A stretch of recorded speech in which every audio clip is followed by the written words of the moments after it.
Oh, street foodies. Y'all know what's up. You know what time it is. It's time for the final snack. The very last snackation embarked upon by me, your humble guide through the streets. Cause I'm going to Korea! Huh?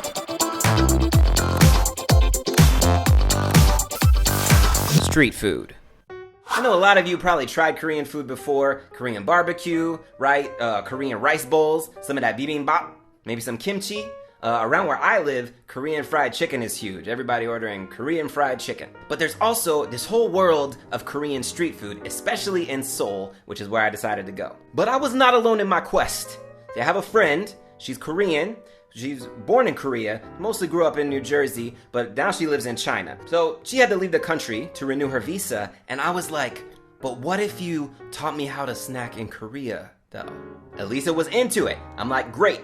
But the way our timing worked out, I'd be there by myself for like 24 hours, and then she'd arrive, we'd have a day and a half overlap, and get our snack on. So I booked my ticket, I booked the hostel, and then I was like, yo, what should I try to eat before you get there? Like the pregame, what should I do for that day before you arrive? She wrote me a 9-page, single-spaced Word document. That is not an exaggeration. It was like travel tips, different neighborhoods in Seoul, so many snacks I could try, pages and pages of snacks. Guys, there's no way I could get to all of it, even if I had 5 days. I had a lot of options. Elisa is my kind of prepper. You know what I'm saying? Like, all my work was done. I just had to follow the directions, and all this whole world of snacks was now available to me. So very little prep went into this trip on my part. Basically, I had Elisa's document, and then I watched a few YouTube channels. I learned how to say Hana 주세요.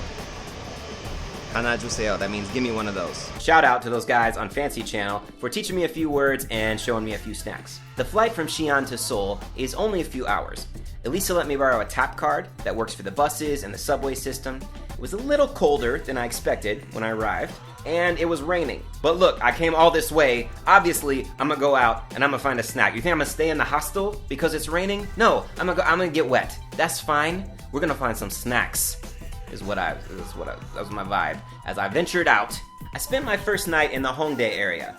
This is kind of a hip part of town. In fact, if it wasn't raining, we'd probably be seeing a lot of buskers, musicians or street dancers or whatever, but the rain was not slowing down. So I went inside to a restaurant in the area that Elisa had recommended for some Gamjatang. This is a meat and potato soup, and this particular spot is pretty famous for it. I immediately realized that I was way over my head when it came to ordering. I mean, the menu had a Western alphabet, and I thought I knew what I ordered, but she started bringing all this other stuff.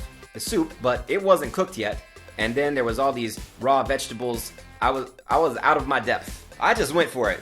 You know, I didn't know what I was supposed to do with the raw carrots and chilies, but I guessed I could put the meat on the raw cabbage leaves with some sauce, kind of like Korean barbecue.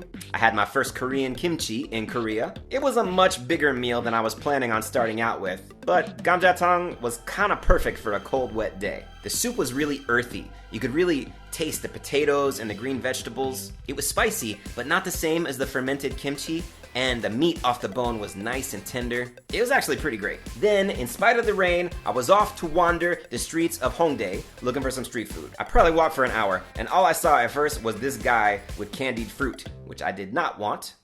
Well, I did succeed in getting very wet. A lot of people were cooking fried stuff outside, and then you could go inside and order a plate. I ended up settling on this porch kind of place, still on the street.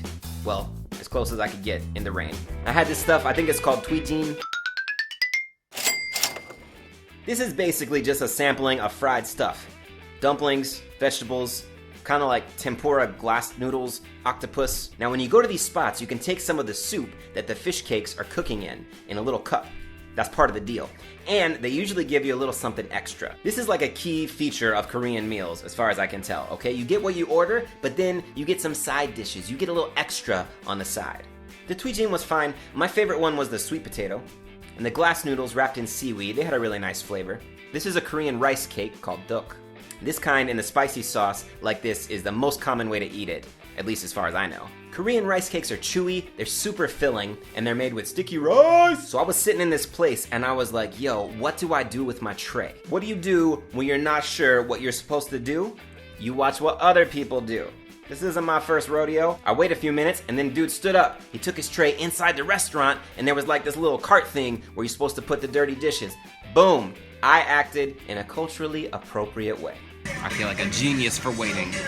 About to be so polite right now. Probably not even that polite. I'm just being normal polite. But at least I'm about to act right. Pro tip, when you're looking for street food, check out subway exits. Street food carts tend to be where a lot of people might be passing by. As I was getting ready to go back to the hostel, I found this cart, which I think is a staple of the Hongdae area. I was looking for this snack called So-Tteok.